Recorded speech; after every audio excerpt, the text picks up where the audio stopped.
প্রিয় দর্শক, ভালো কাজের প্রশংসা আমরা করতে জানি না। কারণ আমরা সবাই চাই বিরোধিতা করতে, তর্কের খাতিরে তর্ক করতে। তো যাই হোক, আজকে দুটি কাজ দেখে খুবই ভালো লাগলো। আমাদের জামাতের আমির প্রথমত উনি রাস্তা পরিষ্কার করলেন সকালবেলা, খুবই প্রশংসার দাবিদার। এভাবে আমাদের যদি প্রত্যেকটা নাগরিক সচেতন হয় তাহলে কিন্তু আমাদের সামনের দিকে পথ চলতে খুবই সহজ হয়।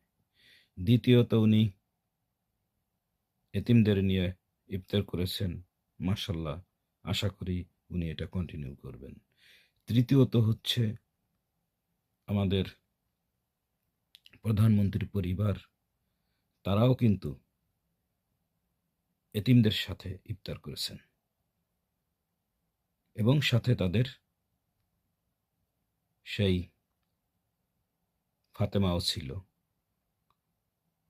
যিনি অনেকদিন আমাদের দেশনেত্রীর সেবা শুশ্রূষা করেছেন। এখনো তিনি তাদের সাথেই আছেন, যেটা প্রশংসার দাবিদার। তো আমরা এই ধরনের ভালো কাজ করে যাব সবাই, তাহলে কিন্তু আমরা আমাদের দেশটাকে প্রকৃত অর্থে সুন্দর করে গড়ে তুলতে পারব।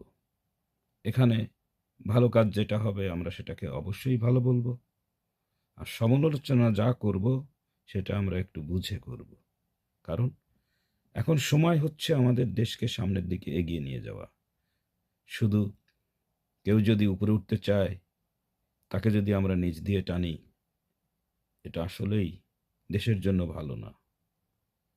তাই আসুন সবাই একত্রিত হয়ে সম্মিলিতভাবে আমরা যে যার জায়গা থেকে পারি দেশটাকে এগিয়ে নেওয়ার চেষ্টা করি।